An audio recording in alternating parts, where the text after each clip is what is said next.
साथियों नमस्कार। आपने भी ये खबर सुनी होगी कि इस देश की निजी विमान सेवा कंपनी इंडिगो की बहुत सारी फ्लाइटें पिछले 5-6 दिनों में रद्द हुई हैं। आज जो खबर आ रही है उसके मुताबिक आज 11 हवाई अड्डों विभिन्न 11 हवाई अड्डों से उड़ने वाली करीब 550 फ्लाइट इंडिगो कंपनी की रद्द हो गई हैं। और इसकी वजह से पूरे देश में अफरा-तफरी का वातावरण है। जिन यात्रियों ने महीनों से अपनी टिकट बुक कराई थी, उनको अ, फ्लाइट नहीं मिली और हालत ये हो गई है कि 24-24 घंटों से 48-48 घंटों से जो यात्री हवाई अड्डों पर पहुंच गए हैं, जिनका लगेज जमा कर दिया गया है, उनका लगेज तक वापस नहीं किया जा रहा है।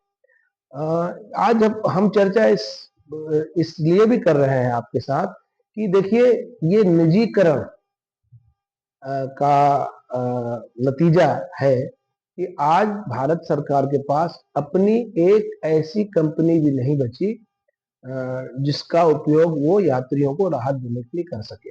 एयरलाइंस इंडियन एयरलाइंस थी, वो भी बेच दी गई और इसका नतीजा ये है कि हमारे हाथ अब खाली हैं। और निजीकरण का जो एक दौर चला हुआ है और जिस तरीके से मोनोपोली है कि सारी चीजें एक ही व्यक्ति को सौंप दी जाए, उसका नतीजा ये है। और वो भी एक विमान सेवा जो मध्यम वर्ग और अभिजात वर्ग यानी उससे जो संपन्न लोग हैं इस सेवा का उपयोग करते हैं।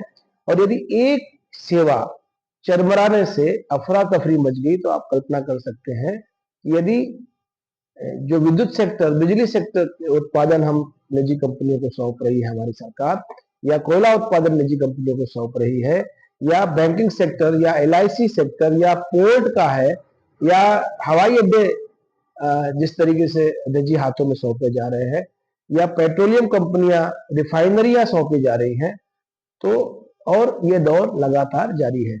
तो हमारा ये मानना है कि जब एक छोटी सी सेवा जो एक एक विशेष वर्ग के लिए है, उसके चरमराने से ये हाल उत्पन्न हो गए हैं इस देश में, तो आने वाले समय में ये कंपनियां जो निजी धन्ना सेठों की कंपनियां हैं, वो आने वाले समय में देश का क्या हाल करेंगी। अगर कल्पना करिए कि कोयला कंपनी जो निजी है वो कह दे कि हम कोयला नहीं देंगे, या बिजली नहीं देंगे, या हवाई अड्डों का उपयोग नहीं करने देंगे, या पेट्रोलियम नहीं देंगे, तो इस देश का क्या होगा। हाल ही में सरकार ने परमाणु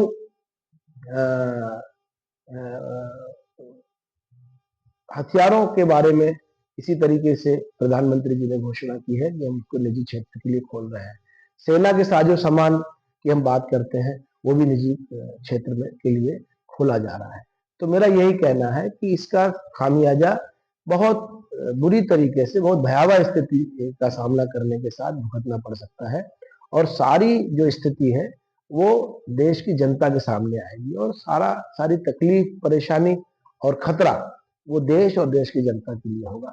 तो हमारा यही कहना है कि सरकार को और इस देश की जनता को ये सोचना पड़ेगा कि ये निजीकरण के कितने फायदे हैं और कितने नुकसान हैं, और इससे कितने गंभीर खतरे देश की जनता के लिए पैदा हो सकते हैं।